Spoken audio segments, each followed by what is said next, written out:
I've been recording. Look at that.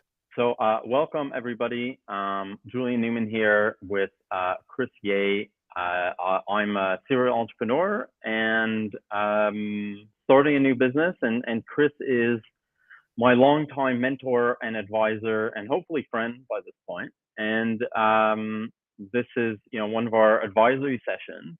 Chris, do you want to give a bit of background on yourself?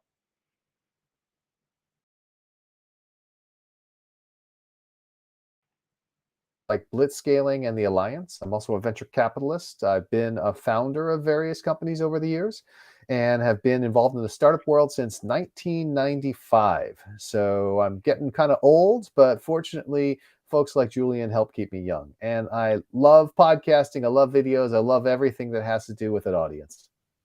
I feel old now. Like this is the first year that I started feeling old. I think it's working with all these students on our podcast. Just wait until your body starts breaking down. Then you'll really feel old. Well, it started to happen a little bit, but not like so. Kelly, my wife, has started having problems in the way that I do. She's 30 now, so it's like like she'll have like a leg cramp for like 6 months or stuff like that. I've had like my leg has been bothering me for the last like 2 years because I had some weird thing going on when I was in Croatia and then just never left. It's like stuff like that, but yeah, no, it's still minor. I noticed these things started creeping in when I was in my late 30s. It would be more difficult to recover from exercise. There would be more chronic injuries and things like that. Nothing that would cripple me, but just things that were annoying. Like, I took to icing my feet after playing basketball. I suffered a tendon injury to my pinky, which is why my pinky is all messed up. And there are all these things where it's like, it's not worth getting surgery for them, but they just accumulate. And that's kind of what I assume. It just continues happening. And by the time I get to be 80 years old, I'll have even more of these things. Yeah, I saw this old guy who like bent over to tie his shoes. Yeah. And he wasn't able to get up. Yeah. This thing, bending over gets harder and harder. Yeah. So that's one of my big motivations to stretch more now. Yeah. I've been doing some stretching myself because there's a lot of evidence that shows that if you are inflexible, it leads to greater tendency to fall, and which is usually curtains for you when you get to a certain age. So I'm starting as a stretch now, so I'm not frantically trying to stretch when I'm 70 to avoid certain death. Yeah, I used to do a ton of rowing, as you know. I haven't rowed in 2 months because I hurt my leg was bothering me. Oh no. So now, I do a lot more weight training, like upper body weight training and stretching. So I'm using the opportunity to invest in the things that I've always underinvested in. So maybe it's a net positive. Well, that is good. So, I mean, I do think it's important to do stretching and other things like that. And, like I said, I've been doing stretching. I've also in the process of trying to lose 60 pounds. We'll see how far I get. What I started doing, and you're the one who inspired, it has been inspired by Kelly and by you. So you were saying that you needed to have like simple rules that you can just follow. And I noticed that one of the things Kelly does is she never drinks calories. I don't think she like thinks about it in that way, but she just doesn't. Yeah. While I actually do, like I put like, let's say milk in my coffee, or just like there's a lot of like things like that. Yeah. So what I've been doing for the last 2 weeks is I just like that's been my new rule. So like I drink no calories. And it's been a very easy rule to apply. And I think I'm consuming like 500 calories less per day just with that. It could very well be.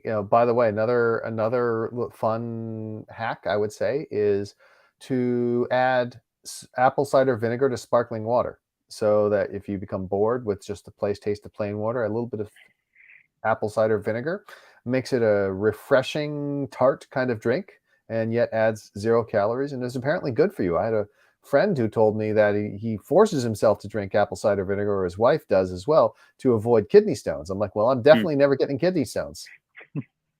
Okay, so the topic I wanted to discuss with you is team building and co-founder finding, and specifically in a context where you don't know what business you would be starting. Ah, yes, good.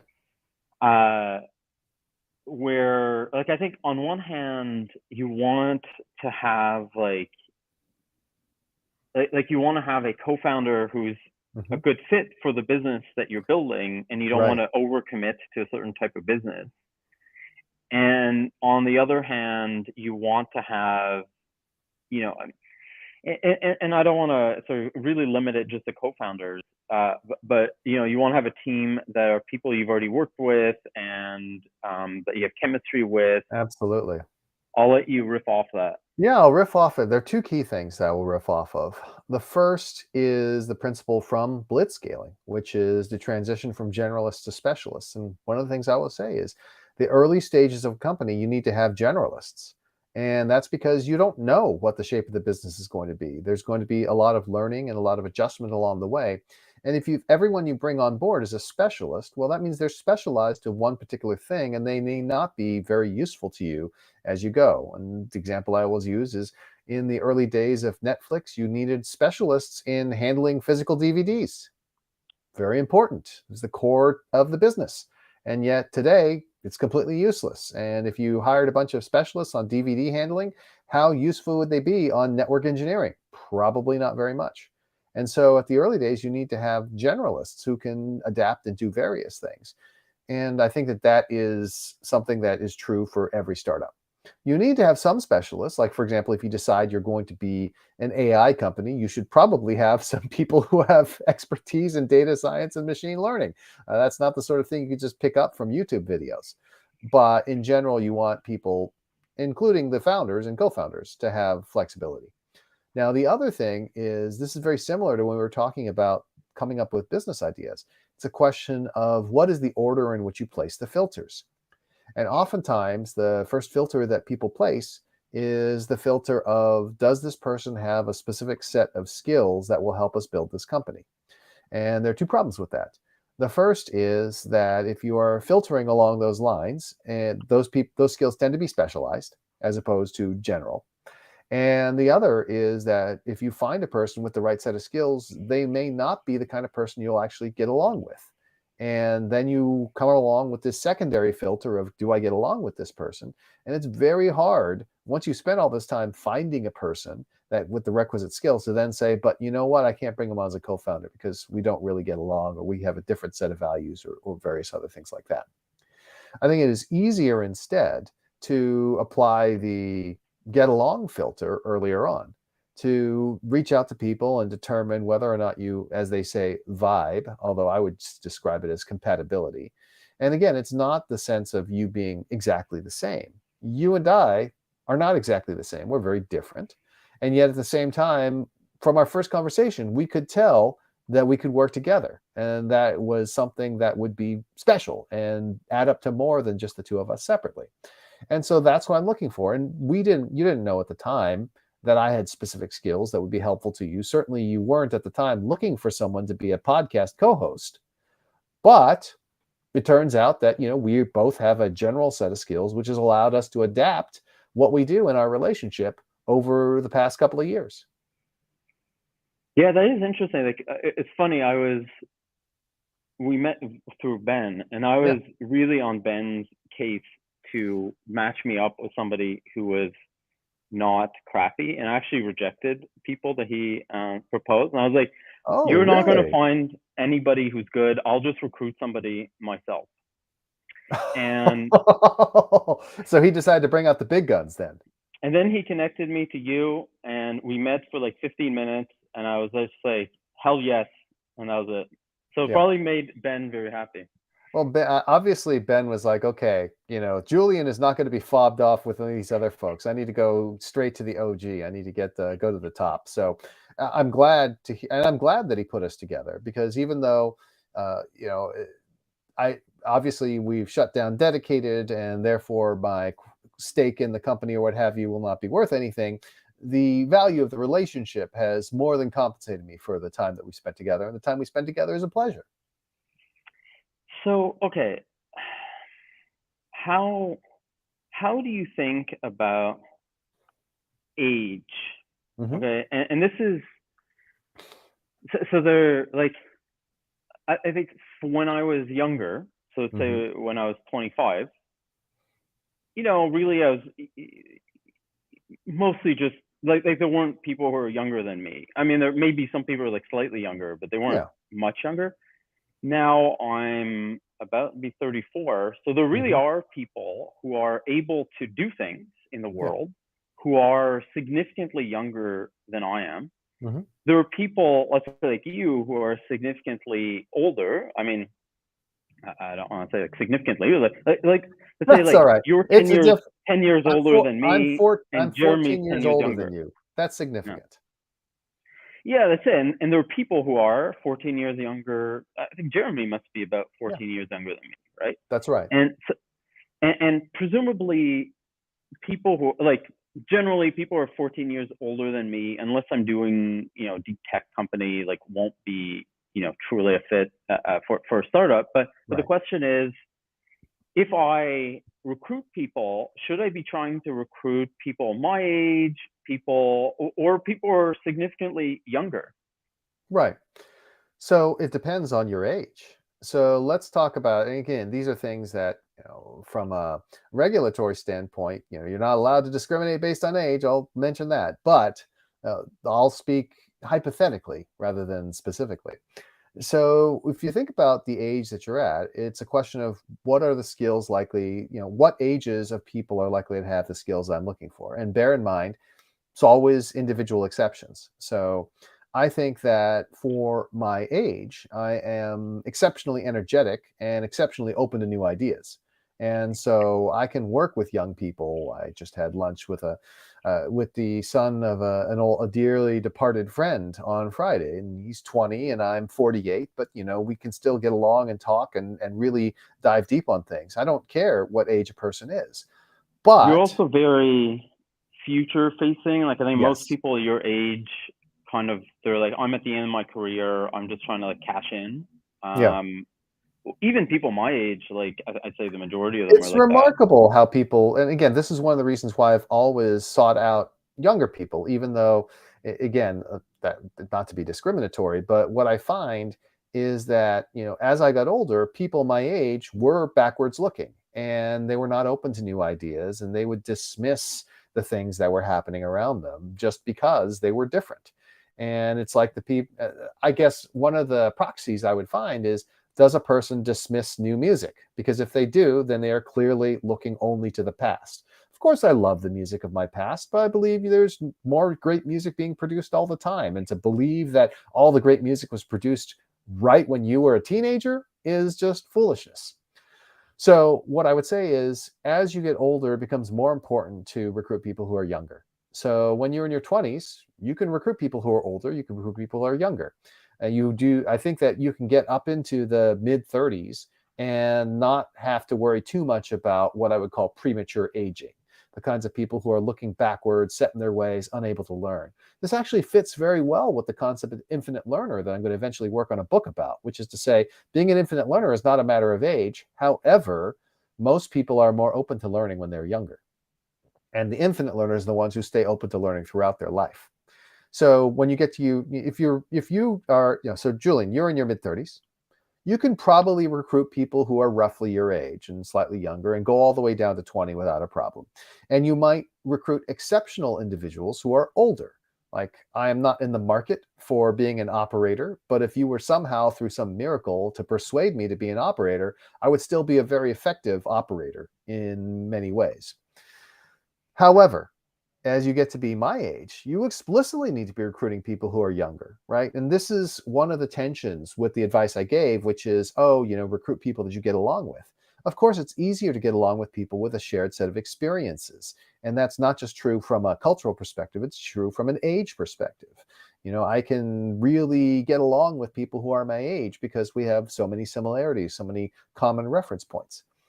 But at the same time, what's more important is that they have that forward facing openness to learning new things. And so the older you get, the more important it becomes to either recruit younger people who are more likely to be learners or older people who have maintained the attitude of being an infinite learner. The key is you're recruiting learners. And it's just that a good proxy for learners is those who are younger.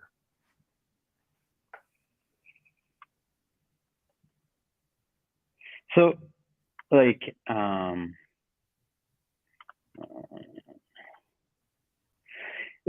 so ideally, right? Like, let's say like the ideal co-founder or team member, a person to collaborate with, Right. would be, let's say, you, who, like someone your age with your experience, who is looking to learn and also for some reason doesn't want to have a high leverage job, instead really wants to get their hands dirty. Right. In reality, most people, even at my age, don't are seeking leverage, and Yes. don't want to get their hands dirty. Most Correct. people at my age are not looking to learn, and they're really looking to like cash in on what they have learned. So like it's more important to find somebody who's a learner and who's ready to get their hands dirty than it is to find someone with maximum experience. Yes, exactly. And the thing is, being a learner and being willing to get your hands dirty may be independent of age, but it is the case that there will be more of those people available at lower ages. So, as you cast your net, of course, if you find someone, it shouldn't matter what their age is if they have the right characteristics. However, as you cast your net broadly, you should probably be casting your net to sweep up some of the younger folks. And the same holds true for so many other things, right? So as people get older, they may have families, they get married, they get dragged to different countries, or they no longer have full freedom to act.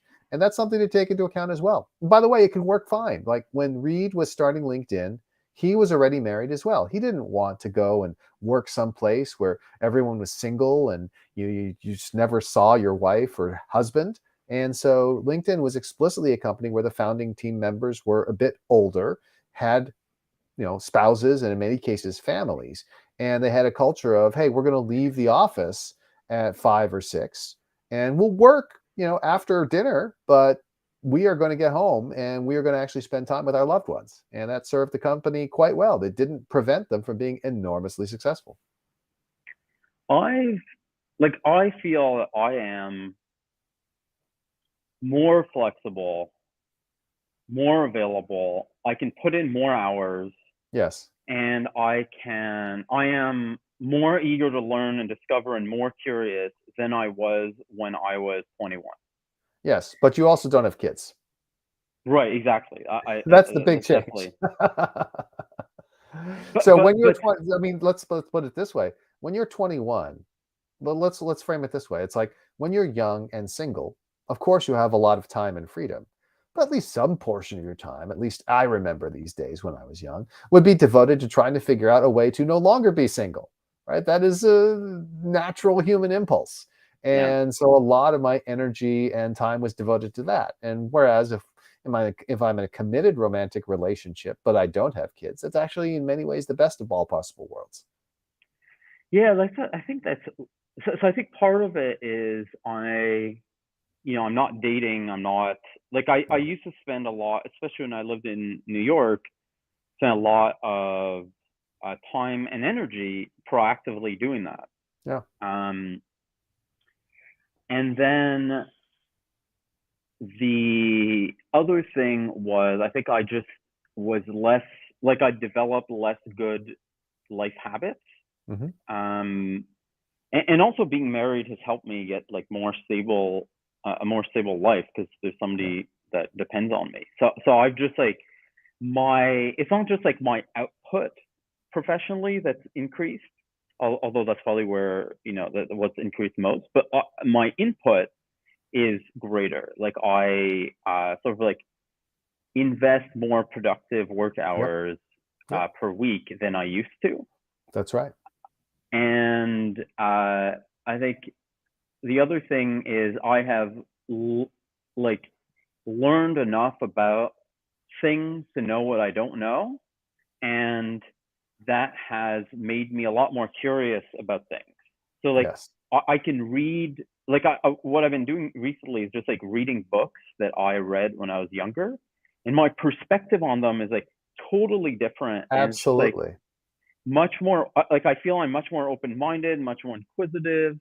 So um so I guess my question is, uh most people are actually the opposite, right? To me, and, meaning that they become less open-minded over Yes. time and Yes. less willing to invest time over time. But like I'm sure you're the same, or Reid is the same, or Yeah. Ben's the same, right? Where it's like, so how do you qualify that, or how do you identify those like people who are like me? And I assume that I Well, don't know how many there are. there's a very simple way to do it, and I have a whole framework for figuring out if someone is an infinite learner. But the simplest one is to ask them, "Tell me a few of the things you've learned this past year." Because if you're an infinite learner, you're going to enjoy learning. You're going to feel compelled to learn, and you're going to be able to explain what you learned. Those are what we would call, being an infinite learner. You have to enjoy it. You have to you have to be explicit about your learning, which is to be able to express it, and you have to feel a compulsion to learn. Like I feel a compulsion to learn, just like I feel a compulsion to write. It's not enough to sort of say, well, I will choose to learn from time to time when I believe it will be helpful. It's got to be, I'm just always learning. I'm just curious. I just want to know more about the world. And people who are curious, want to know about the world, will say, if you ask them, hey, what are some things you've learned in the past year? They'll be able to recite a whole bunch of them. Now, they may not have to do with the startup world, right? It may be something like, I learned that this particular species of animal, like for example, I'd never known this before, that there's an animal in Australia called the numbat. I've heard of the wombat, but there's also a numbat, which is also known as I think a striped anteater or something like that. And it eats termites like crazy. Well, that's something brand new I never knew before. And they're endangered. And now they're breeding the numbats. And there's a numbat breeding project. I'm like, wow, that's pretty cool. And they're very cute little things. That's just something I learned 2 days ago. And if you don't have the ability to rattle off things that you've learned, that means you're not a learner. Or you might theoretically be a learner, but just not be able to express it, in which case it's still not useful. So it's like people have kids in real life, like they won't really have time to invest in like it's very unlikely they have time to invest, because it's, well, I guess it's like the sort of the quality of parenting is almost 100% correlated to the amount of time you invest in with your kids, spending time with your kids. Yeah, And it's just unfair to expect people to while like, let's say being married is not like that. Like if I that's right. spend all my time with Kelly, that's not necessarily better than if I spend 1 day a week of really high quality time. That's right. And she presumably has her own life and other things that she wants to do herself, right? There is the desire to have some amount of time you spend together on a regular basis. Same for my wife and I, but she doesn't feel like she needs to see me all the time. This is actually a fascinating thing that is playing out with her parents, because her father is very jealous and always wants his wife to spend time with him. And so whenever he sees her like actually talking with someone else, then he's like, when are you going to finish? When you come back, you take care of me, do this, do that. Very old school in that sense. But then Alicia tells her, hey, there's this church group and I can take you there, or you can meet these folks and you can chat with them. And her mom's like, I don't need those. I have you. And my wife's like, no, that's not the way it works. I don't want to spend all my time with you. That's not what I want out of my life. So, okay. there's a case. I think it's a very famous case of like Mark Andreessen, who co-founded a company with a really famous, successful old guy. Jim Clark, yes. Yeah. And so that would be an example of, what we're talking about here. So like this guy's like, older, so it's a fit for him to work with a really high performing 20-year-old pretty much. Yeah, exactly. And, Jim Clark was already at that point a serial entrepreneur. Still, I mean, my God, I'm just thinking to myself, I wonder how old he was at that point in time. Let me just see. I'm curious. When I looked it up, I think he's like pretty old because I think they IPO'd because he wanted to buy a yacht. You got to be pretty old to want to buy a yacht. Jim Clark, born 1944, which meant that in 1996, when Netscape, when he got together with Mark Andreessen, he was 50 years old, almost exactly 50 years old. So not like ancient, at least by my standards these days, because I'm not that much younger than Jim Clark was when he started working with Mark Andreessen. Old enough to be, old enough to have experience, old enough to have money, old enough to be useful for that, but still young enough to actually work. It wasn't like he did this and partnered with Mark Andreessen when he was 80 years old. Yeah.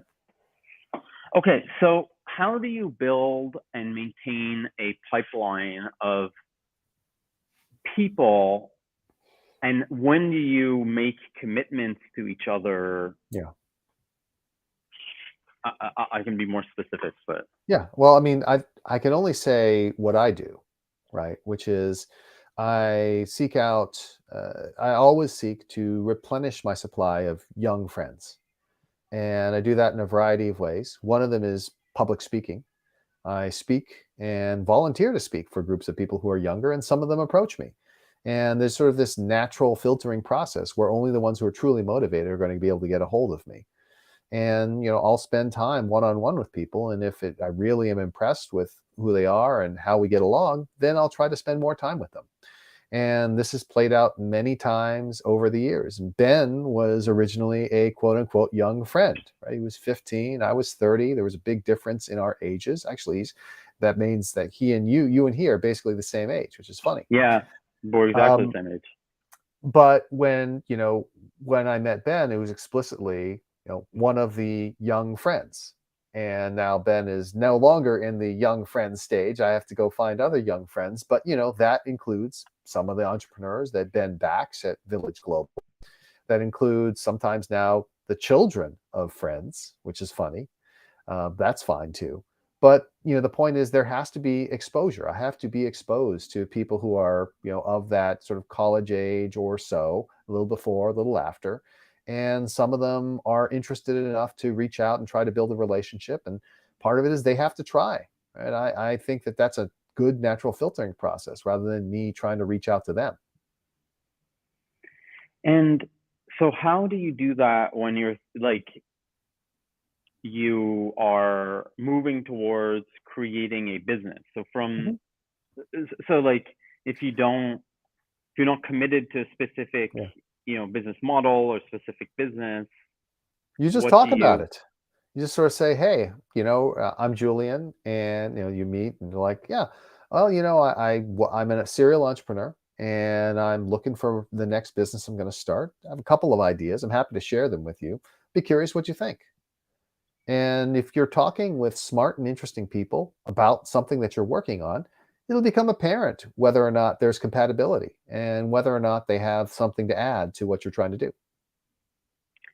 So it's really about, I think, to kind of like summarize your thinking, like when you're starting a business, you're looking for, learners and doers and builders who are generalists. Right. And by the way, think about what a generalist means. It means a learner, right? A generalist with a broad set of skills who can't learn is not going to be useful to you. It's the ability of the generalist to learn that makes them truly a generalist.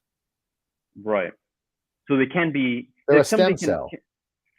somebody can both be a specialist in one thing and actually just be a generalist. Exactly. Like I'm a specialist. You could argue that I'm a specialist in certain areas. Obviously, I have a degree in design, product design, and design thinking. I've studied English literature. I had a long career as a successful marketing executive. Those are things in which I'd be considered an expert. But then I'm also capable of learning new things. Yeah. So let's take an extreme example that we both know.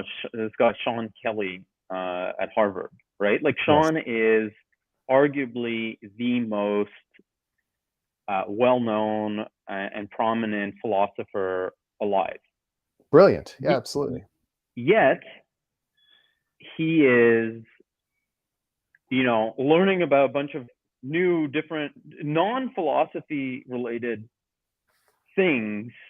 So I would actually think about him as being a generalist rather than a specialist, although he is, the number one person in his field. Like Right. that's kind of. And the thing is that he is capable of learning new things because he's the number one person in his field.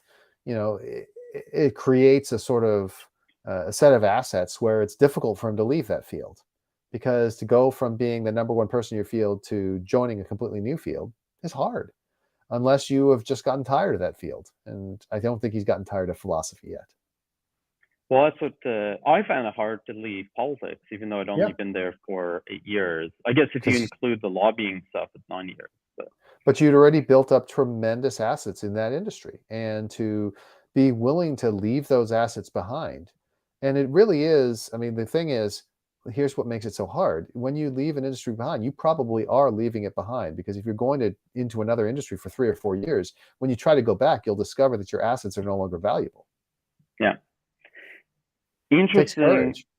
anecdote Hmm. that's related to our podcast. I just made an introduction um, to Barack Obama Oh, really? for so the record label that so Ruger is one of our guests.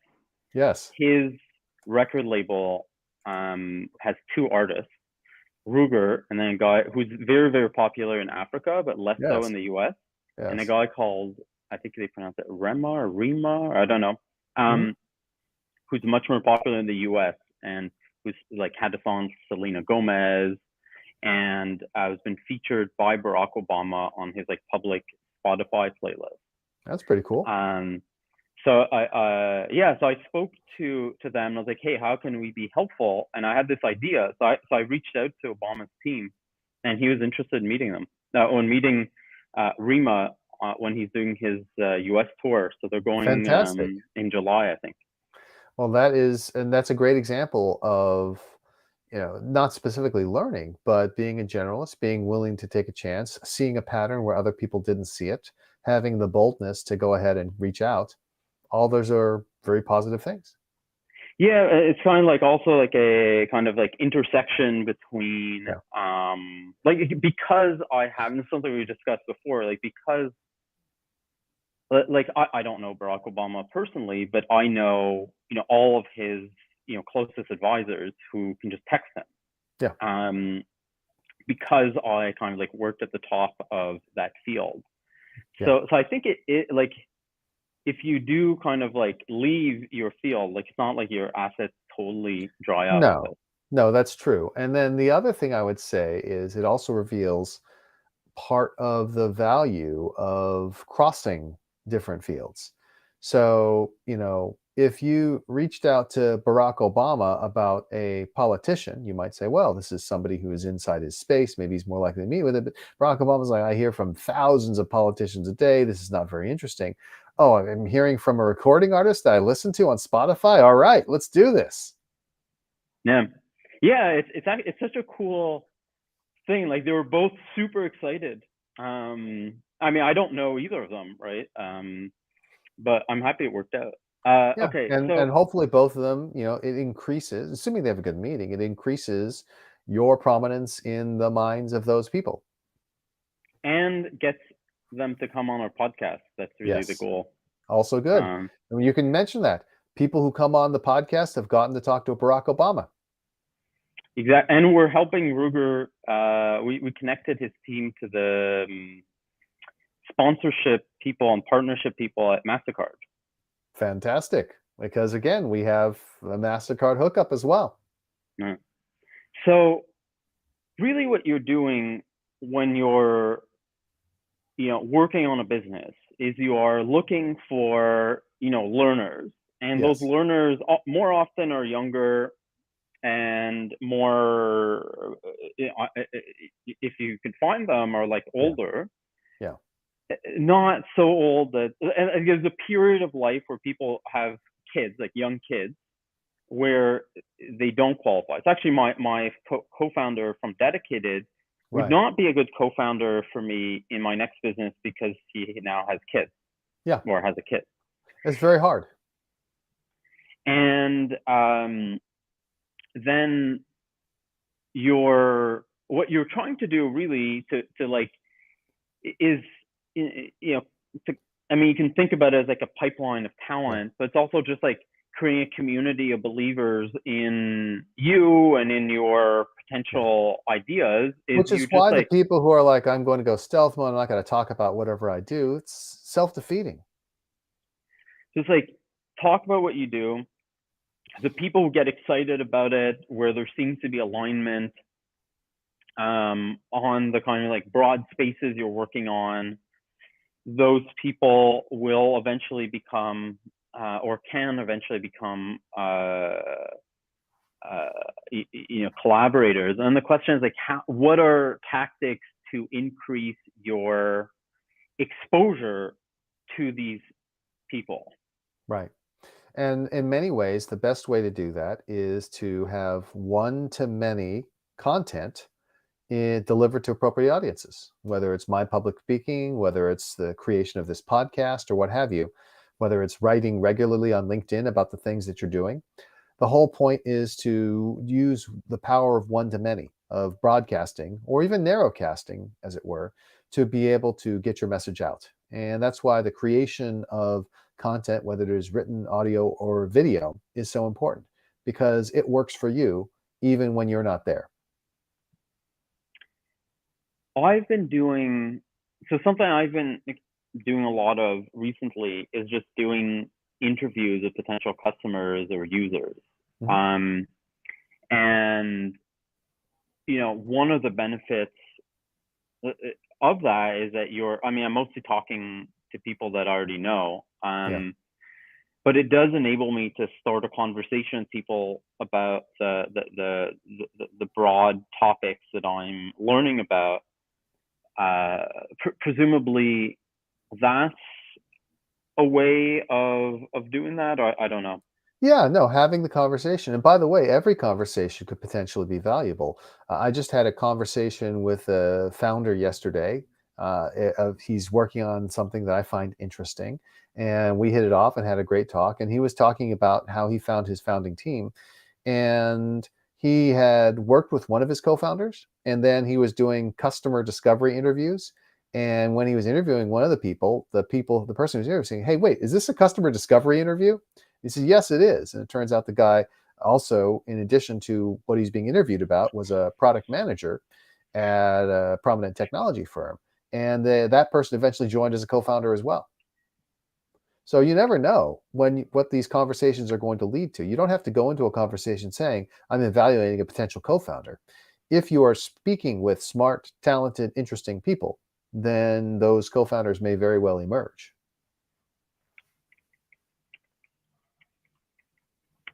And then presumably kind of like working on or collaborating on projects of Yes, various sorts. exactly. Find a small project to work on so that you can see what it's like to work with a person. And yeah, listen, if a person does not take a small project seriously, it doesn't mean they won't take a large project seriously. But if they take a small project seriously, they definitely take a large project seriously. Yeah. Okay. So let's do our kind of Our like recording, clippable part. you got it. We have, if you have time, check it out.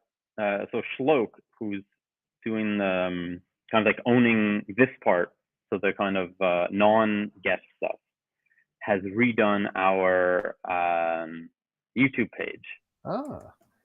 If you have time to check it out, you can see, how we're structuring things now. So we have a kind of updates from me, which are just like essentially a shorts format, like 1-minute videos. And then we have advisory sessions, and then we have advice from guests. Got it. I see that. And we've got Dan Lewis, we've got Prozac, and this is fascinating. Mike Brown, you're doing interviews, I'm doing interviews. Hey, my old friend Jamie Punishill. Funny. Roberge, Ross is coming in. I know Ross. Anyways, cool. Excellent stuff. So that's all coming together. All right, good. All right. So we can take a break, and then I'll... Yeah, we're recording. We'll just be silent for a couple seconds, and you'll launch in. So welcome to Blitzscaling Yourself. I'm Julien Newman, and I'm with Chris Ye. Chris is one of the world's most famous investors. His book, Blitzscaling, is taught at Harvard, Stanford, and Yale. He's co-authored it with the founder of LinkedIn, and the foreword is written by Bill Gates. Chris, welcome. I'm so glad to be here, Julien. I must say, part of the reason I love doing these recording sessions is just to hear that intro. I'm even impressed by myself when I hear that. So the topic that's top of mind for me this week is really team building as a very earliest, week 2 entrepreneur. And I think the challenge for me is I don't know what I'm working on, and I'm actively and proactively trying to not be committed to working on anything, because I want obviously I need some internal inspiration, but I'm trying to take the inspiration from customers and problems that they have. So yes, that was the advice from week 1, so I'm glad to hear you're taking it. And so how do I do to build a team of believers and employees, co-founders, investors in that context? And I think the kind of core principle that you advocate for is you really want to build a team, find really smart generalists, and really smart generalists is another way of saying learners. I'll let you unpack that. Absolutely. So one of the principles from Blitzscaling is that startups need to hire generalists. And that's because things are in so much chaos. Things are changing all the time, and you need people who can adapt. But the question is, what creates adaptability? Is it just the lack of specialization? No, it's the ability to learn and learn quickly. And we call these people infinite learners. And the way you can tell someone is an infinite learner is the fact that they love to learn, because you have to have that joy in learning to be able to do it all the time. They feel compelled to learn. In other words, they can't help themselves from learning things. I am constantly learning things just as I wander through the world. We were talking before. One of the things I learned about is the existence of the Australian numbat. I'd heard of the wombat before. I'd heard of the kangaroo, the wallaby. I'd never heard of the numbat. And I'm like, wow, let me learn more about this remarkable creature which can vacuum up termites like there's no tomorrow. And then finally, you want people who are able to talk about their learning with others, to be able to be an explicit learner. Because if a person can't be explicit about what they've learned, then they can't convey it to others, and they can't effectively help the entire organization adapt. It's no good to have someone who's really adaptable, but can't help the rest of the organization adapt. So those are the things you're looking for. It's not easy to find, but as you are having conversations about your company, whether with people who are explicitly prospective co-founders or just smart people you run across, looking for the signs of that person being a learner and being interested in what you're doing is how you can find people to join your team.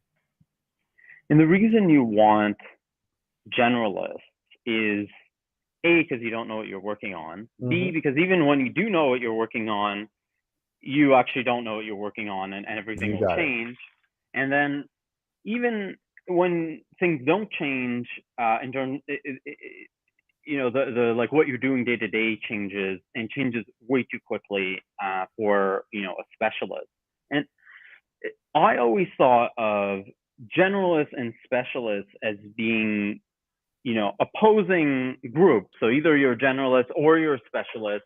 And an interesting perspective or insight I got from you was that actually you can be both a specialist and a generalist. Absolutely. And that's the thing. As we said, being a generalist is not simply a matter of not having specialization. What makes you a generalist is the ability to learn about new topics. And so a person could be a specialist and yet be an infinite learner, in which case they could serve as a generalist if they're not focused on their particular specialization. I have a couple of specializations. I studied product design engineering at Stanford, so I'm familiar with design. I studied creative writing and English literature, so I certainly know that very well. And I worked for many years as a marketing executive at various startup companies, so I know that problem space very well. I could go on and on about what is the right way to build relationships with industry analysts and how do you launch a product into the marketplace and all those different things. And that makes me a specialist in those areas. But I'm also an infinite learner who is always learning new things, whether it is about the Australian numbat or how to use GPT-4 to write books. And my ability to learn those new things and to eagerly learn those new things and then to explain those things to others is really the core of what I do, whether it is as an author, a public speaker, or an investor. An example of someone who's like an extreme specialist, but also a generalist, that's someone we both know. This guy is called Sean Kelly. Sean is one of the only profs at Harvard who's under the age of 80. He's the most successful, insightful, and renowned philosopher in the world. So he's like very much a specialist, and he's a specialist in a very narrow area of philosophy too, and on one specific philosopher. That being said, he is an infinite learner, and he's always learning about things. And he's really, really smart about education in general, Yes. which is really different from being an expert in Heidegger. So he's both an extreme specialist of world renown, and a generalist because he's an infinite learner. That's right. And again, you can choose to use a person for their specialty, or you can use their learning ability, in which case they're acting more like a generalist. But that's actually one of the perfect things. And by the way, when you're finding generalists, it's not like they lack specializations. It's not like they lack special skills. I'm sure almost every smart person has things that they can do that are unusual or different. And it's just a question of, do they also have the ability to learn new things, which is what allows them to adapt. So I'm going to pivot into the concept of age here. And maybe an interesting way to think about it is, why would you and Sean not be the perfect people for me to recruit into my startup? Exactly. So I think that in some sense, it would be perfect to recruit me and Sean into your startup. It's just we would not do that. And Sean would not leave a tenured professorship at Harvard University to become a low-level startup employee, nor would I leave my job as a best-selling author and venture capitalist to become a low-level operator at a startup company. And that's simply because the specializations and other things we've done over our careers have now given us better opportunities. And it's just hard for us to make that choice. But it's not even just a question of age, right? It's really more a question of what are the circumstances in that person's life. So here's a great example. I would argue that the thing that makes it hardest for someone to join a startup is when they have young children, because having young children is just a tremendously difficult thing, both from a physical perspective and a psychological perspective. Physically, you are sleep deprived and you are spending a lot of time doing a lot of unpleasant things like changing diapers and bottle feeding kids and worrying about them and so on. And psychologically, at any moment, you might get a phone call and you're going to have to drop everything and focus on your kids instead. And of course, one of the things you want to do is to spend time with your children, because children are very smart and they realize that parenting is primarily about spending time with your kids. It's not about, oh, I read these books and I've applied these principles, or I asked my nanny to apply these principles. It's you spend time with them, they recognize that you love them, and they build a secure attachment to you. So the fact is, I don't think that you can ask people who have young children to work relentlessly long hours and to do the kind of endless grinding that is often necessary to make a startup successful. Even if the parents are willing to do that, that's not something you should pose on their children. And that's something that is not purely age dependent, right? Somebody could have young children when they're in their early 20s. Somebody could have young children when they're in their early 50s. It's a little difficult for them to have young children when they're in their early 70s, but it's still theoretically possible. It's more that those circumstances make it difficult for them to make the kind of commitment that's required in a startup. And interestingly enough, again, it's going to generally follow certain age patterns. Most people are going to have young children in their 30s or 40s. And what you should be doing is, again, just trying to assess, does this person have the ability to make that kind of commitment, regardless of whether or not they have the inclination? Do they have the ability to make the commitment to make this company successful? Yeah, and there's, really what I'm looking for are criteria, not types of people. Correct. I'm looking for infinite learners, and I am looking for people who have the inclination and the motivation and the incentives and the availability to grind on on doing crappy work day in, day out, a lot of hours. Yeah. And it's true. But in real life, most of those people end up being, younger. Correct. It just makes sense. If you're considering a single individual, you don't need to worry about their age. You can evaluate them on their merits and decide whether or not they have the right package of characteristics to help you. But when you are casting your net, and you could say, well, I can speak to an audience of 120 somethings, or I can speak to an audience of 140 somethings, which one is going to be more useful to me in starting this company? Well, the former group would be more useful if you're looking for co-founders, and the latter group would be more useful if you're looking for investors. And that's just because the general way that people's lives go is that when you're in your 20s, you're more open to making the kind of commitments that are necessary for a startup. And when you're in your 40s, you're more likely to have the kind of money that would be required to be an angel investor.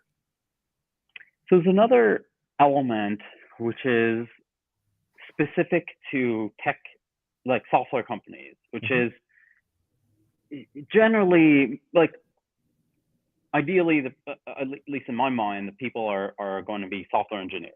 And at least, I don't consider myself a software engineer really anymore. But it definitely helps that I worked in that job for 5 years.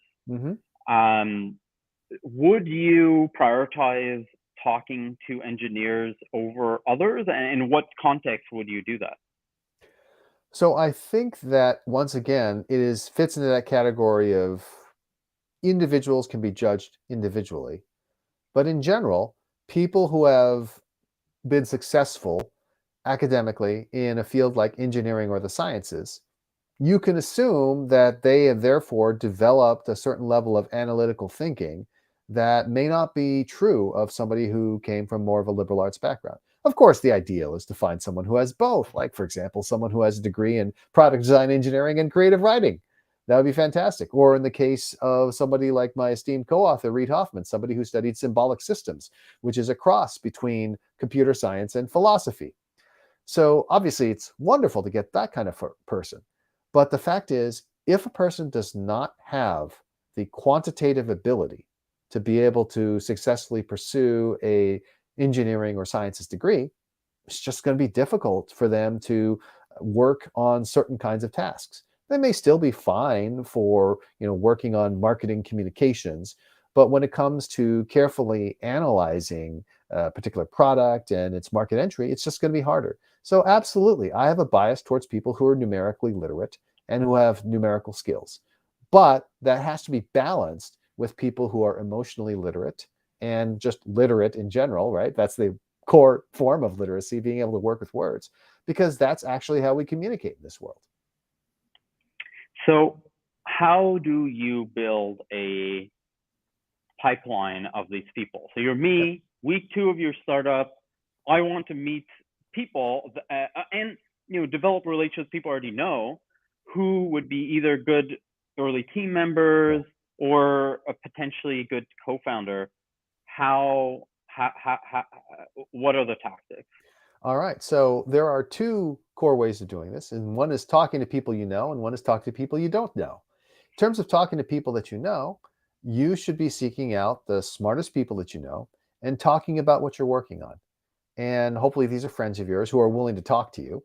And the reason you're doing this is hey, maybe they're interested in joining you. Wouldn't that be fantastic? One of the smartest people you know working with you on the project, somebody who's a friend, that's wonderful. That's the ideal scenario. What's more likely is they know other people who, because your friend is a smart and interesting person, is likely also to be smart, interesting, and capable, and could be the right person to join you. This is the famous power of weak ties, where most people who find a job don't find it from their immediate circle, but from friends of friends. Because the friends of friends have many of the same characteristics of your friends, but are far enough away from your social circle to know about opportunities that you wouldn't otherwise become aware of. So that's why talking to people you know is so important. But the other thing you can do is you can talk to people you don't know. And this is actually one of the things that I do primarily through public speaking. If you find opportunities to speak to an audience, that is a one-to-many opportunity that is just much more time efficient than having a whole bunch of one-on-one meetings. So I really find that my strategy is to give public talks and oftentimes aim towards young people. When colleges and various clubs ask me, hey, would you be willing to speak? I almost always say yes, because I want the most motivated people in that audience who say, wow, I'm really impressed with that Chris Ye guy, to reach out to me and to take that leap, which requires ambition and courage and makes it more likely they're the kind of person I want to get to know. And that's how I've continually replenished my supply of young friends. As I mentioned in our conversation before this, once upon a time, our mutual friend Ben Kaznoka, a very impressive individual, was one of my young friends, a 15-year-old high school student that I thought was promising. I'm glad to see that particular bet paid off. And that's happened many times in my life when I've met someone who was young and I thought was very promising and then went on to become a CEO or a venture capitalist or both, and or to do other amazing things as an artist or manager or what have you. And the last thing I would say about this is, of course, maybe you're not great at public speaking. Well, the other thing you could do is you could write. We have this amazing thing called LinkedIn, where if you write interesting content, insightful content, your friends will see it, and people who don't know you will see it. And even when you're asleep, your words could be working for you. Now, if you can't speak in public, if you can't write properly, I don't know what to say. I mean, how are you going to be able to actually have any sort of one-to-many communications? If you're a terrible communicator, I'm sorry, my advice won't help you very much. So one of the things, like, you have a bias towards kind of letting opportunities come to you. Correct. While my bias tends to be to like proactively seek out opportunities. Presumably a balance of the two is what you need to do. But for this specific use case, which is creating a community of really smart people who are interested in the topics that you're working on, who are infinite learners and who are engineering oriented in a way. When should you let people come to you, and what are the benefits of doing that, and when should you be proactively seeking out people that wouldn't otherwise come to you, and what are the benefits? Yeah. So the benefits of letting people come to you is it's more time efficient. You can put your information out into the universe via one-to-many channels, and people will naturally self-select. And that means that people who come to you as a result of that are more likely to be interested in what you're doing And therefore, you could save a bunch of time in terms of having those conversations. Now, that is what I call casting a broad net.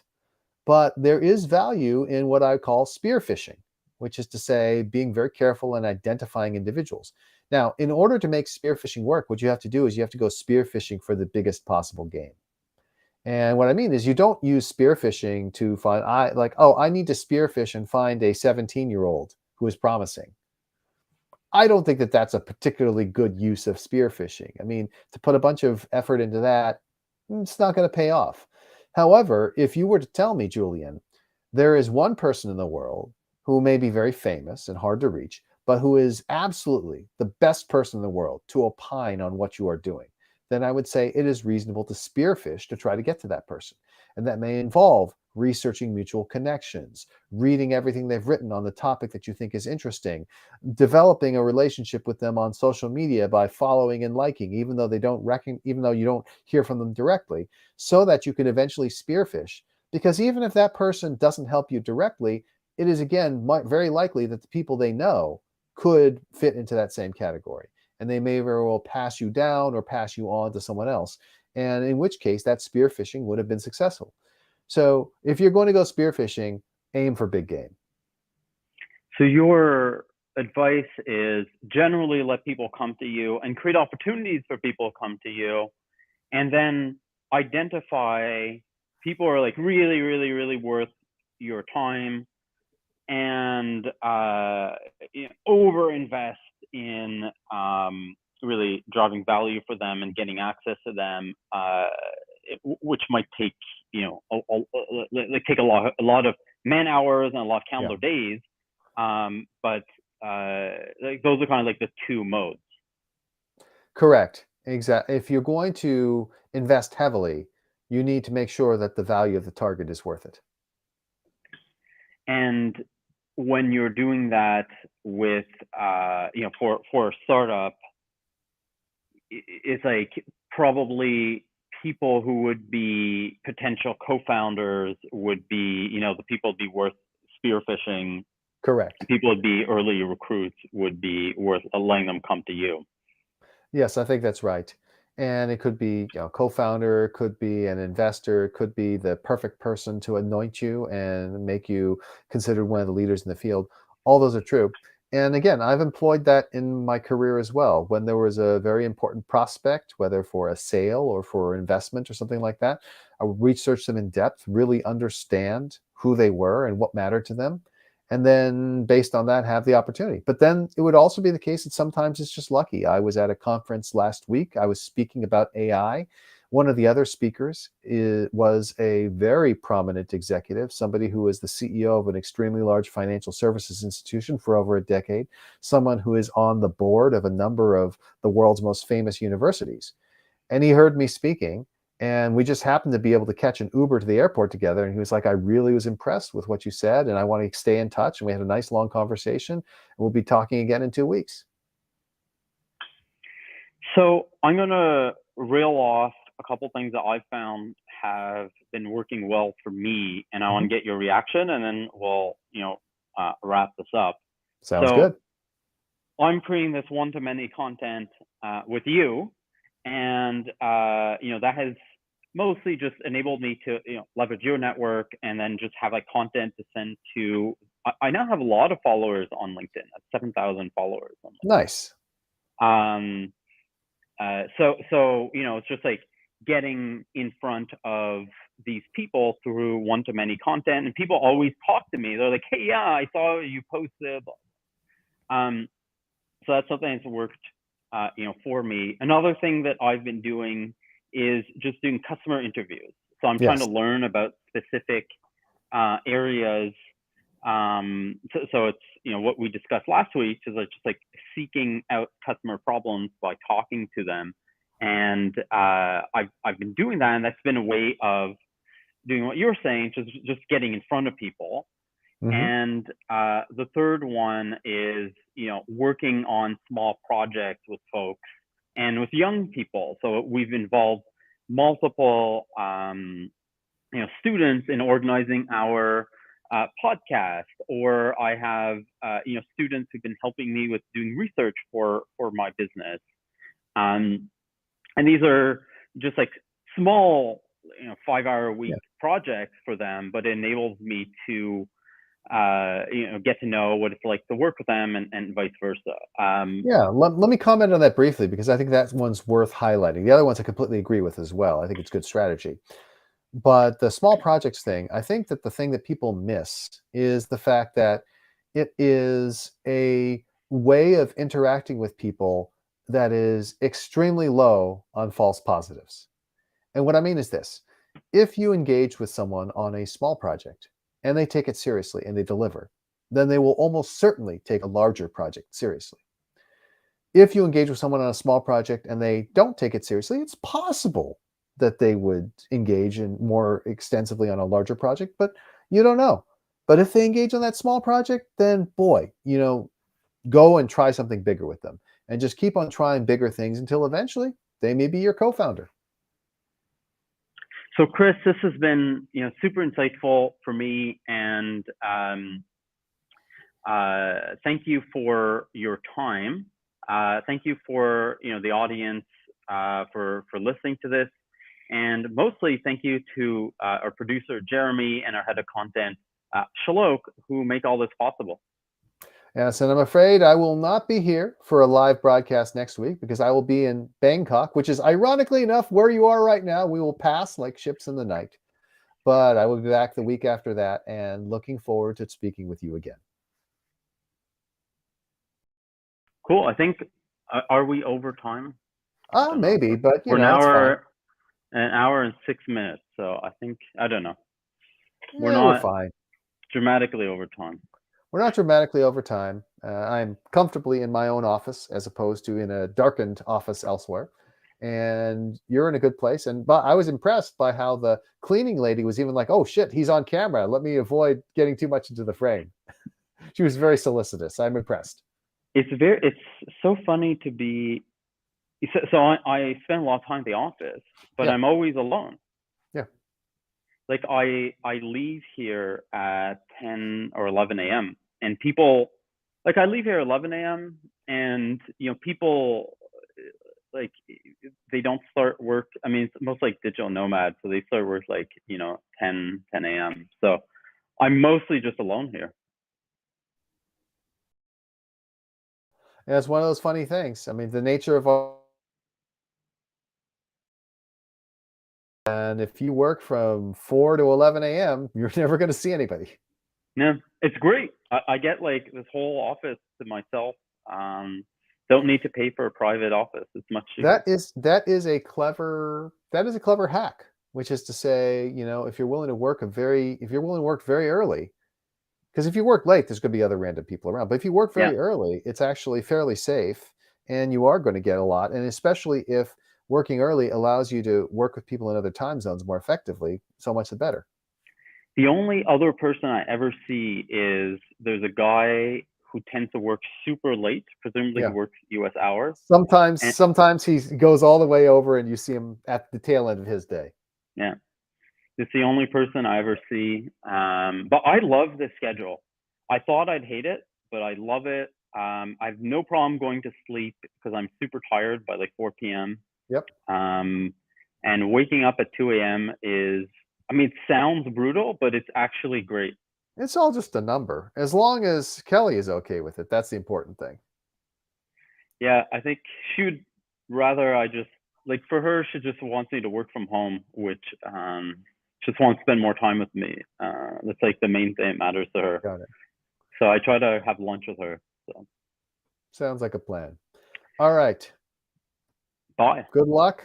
I will hopefully have a good trip to Bangkok. Hopefully you have a good trip to Taipei. Hopefully all where that you're from, which is, well, I guess kind of from. Well, sort of. But yeah, my parents are from Taiwan from after going into exile. So, reasonable. My parents spent more time in Taiwan than they ever spent in China. Interesting. Yeah, I can't wait to go. So, bye. Awesome. Speak soon. Talk to you soon.